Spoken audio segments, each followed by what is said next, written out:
Let's start with the big question here that a lot of the markets are asking specifically, which is the China story. We'll get to Japan in a moment.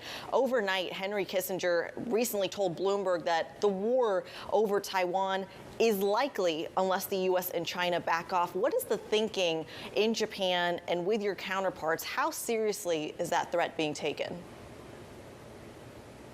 Well, I think the most important thing is what you do for credibility of deterrence. And I think that is what the meetings were with Jake Sullivan, National Security Advisor to President Biden, that was in town for multiple trilaterals with both the ROK, Japan, and the United States.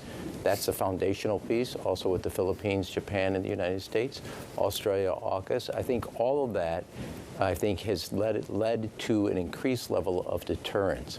And so I don't think it's predetermined.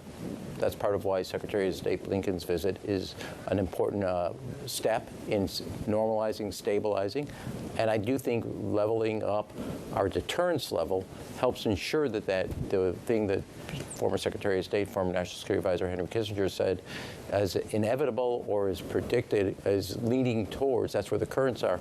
I'm not so sure I would say that, because there's history, there's a lot of moments, there's actually agency by individuals, but deterrence is an important element, and the United States is active with that, with our allies, which is our most important level of deterrence. It's not just in military equipment, it's in diplomatic work, economic investment and development, and combination with the region.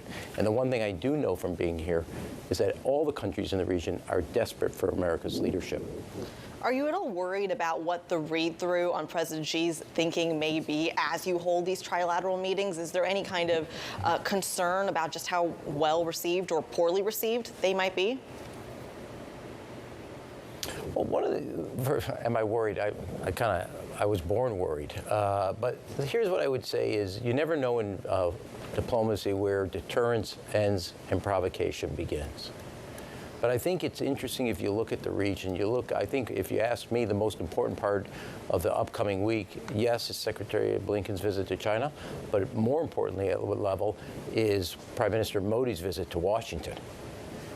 You also look at what Jake Sullivan, National Security Advisor Jake Sullivan did here with the trilateral meetings. You have a level of engagement in the area, and China keeps talking about containment. Well, the fact is, it's not containment. It's energized allies and alliances working together in common purpose because they have a shared set of interests and a shared set of values.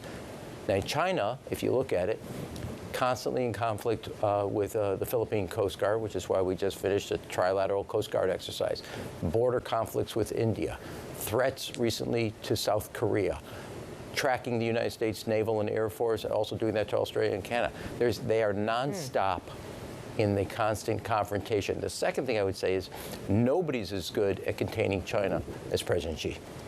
Look at the economy under President Xi. 20% unemployment among youth, a housing economy. So to me, Xi has done done more work in containing China and affecting China's rise economically than anybody else. Okay. Everybody else sees a China that is a constant conflict. Therefore, they're working together as allies.